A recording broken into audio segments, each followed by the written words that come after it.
दोस्तों, legal and legal में एक बार फिर से आपका स्वागत है।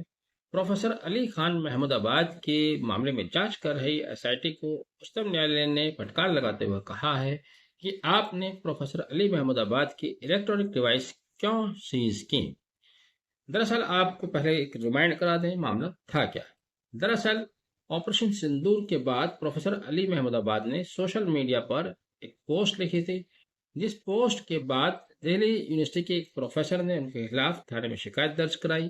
18 मई 2025 को प्रोफेसर अली महमूदाबाद को हिरासत में ले लिया गया। 21 मई 2025 को प्रोफेसर अली महमूदाबाद को इंटरिम जमानत पर उच्चतम न्यायालय से रिलीफ मिला, छोड़ दिया गया। साथ ही उच्चतम न्यायालय ने 28 मई के अपने आदेश में एक स्पेशल इन्वेस्टिगेशन टीम का गठन किया, जिसका कार्य यह था कि वह इस बात की जांच करेगी कि प्रोफेसर अली महमूदाबाद ने सोशल मीडिया पर जो आर्टिकल लिखा है उसका शाब्दिक अर्थ क्या है, उसके मायने क्या है। और इस बात की जांच करने की जिम्मेदारी सौंपी थी हरियाणा डीजीपी के द्वारा 3 वरिष्ठ आईपीएस अफसर। अब जांच टीम करती क्या है, वह प्रोफेसर अली महमूदाबाद को समन करती है। समन करने के बाद यहीं तक नहीं रुकते हैं, उनसे कहते हैं कि अपने इलेक्ट्रॉनिक डिवाइस यहाँ सबमिट कराइए। प्रोफेसर अली महमूदाबाद अपने इलेक्ट्रॉनिक डिवाइस सबमिट करा देते हैं। जांच टीम द्वारा उनके इलेक्ट्रॉनिक डिवाइस को सीज करके फोरेंसिक जांच के लिए भेज दिया जाता है। साथ ही उनसे विदेश यात्राओं का विवरण पूछा जाता है और पासपोर्ट भी सबमिट करने के लिए कहा जाता है। प्रोफेसर अली महमूदाबाद अपने वकील कपिल सिब्बल के थ्रू सुप्रीम कोर्ट के समक्ष आते हैं और कहते हैं कि उच्चतम न्यायालय द्वारा जो जांच कमेटी बनाई गई थी उसका पर्पज यह था कि वह अली महमूदाबाद द्वारा लिखे गए आर्टिकल के अर्थ को समझे, ना कि उनके इलेक्ट्रॉनिक डिवाइस की जांच करे या उनकी विदेश यात्राओं का विवरण हासिल करे। जिस पर उच्चतम न्यायालय ने एसआईटी से कहा कि आप अपने आप को मिसडायरेक्ट कर रहे हैं, अपने मकसद से भटक रहे हैं। आपको इनके मोबाइल्स की, इनके इलेक्ट्रॉनिक डिवाइस की जरूरत नहीं थी, आपको डिक्शनरी की जरूरत थी। अब जो सुप्रीम कोर्ट का ओरल निर्देश है, आप अगर उसी को दोबारा से सुने तो आप खुद हैरान में पड़ जाएंगे कि आखिर ये सब तमाशा चल क्या रहा है।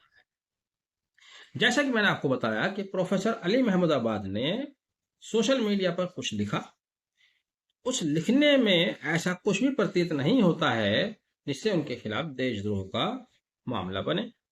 लेकिन उनके विरुद्ध एफआईआर दर्ज हुई। न सिर्फ दर्ज हुई, रिलीफ मिलता है सुप्रीम कोर्ट से जाकर, वो भी इंटरिम बेल का। यहां पर तमाशा क्या हुआ कि उच्चतम न्यायालय एक एसआईटी गठित करता है, और वो एसआईटी किस लिए गठित की जाती है? उनके लिटरेचर के शब्दों के अर्थ को जानने के लिए। तो सवाल तो यही पैदा होता है, उच्चतम न्यायालय में बैठे हुए माननीय न्यायाधीश क्या उन आईपीएस अफसरान से कम भाषा समझते हैं, या वो आईपीएस अफसर जिनको एसआईटी टीम का सदस्य बनाया गया है वो लिटरेचर के प्रोफेसर हैं?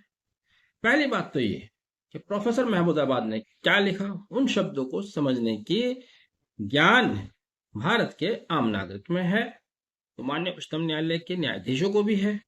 दूसरा ये, अगर लगता था कि उन्होंने कुछ लिटरेचर ऐसा लिख दिया है जो किसी की समझ में नहीं आ रहा है पढ़ने के बाद भी, तब आप किसी प्रोफेसर के हेड ऑफ द डिपार्टमेंट को, भाषा के ज्ञान रखने वाले को उस कमेटी का सदस्य बनाते।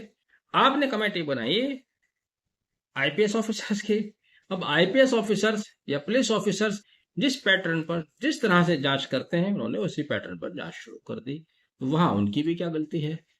तो देखना तो ये चाहिए था कि मामला क्या था और इसका निवारण किस तरह से होना चाहिए था।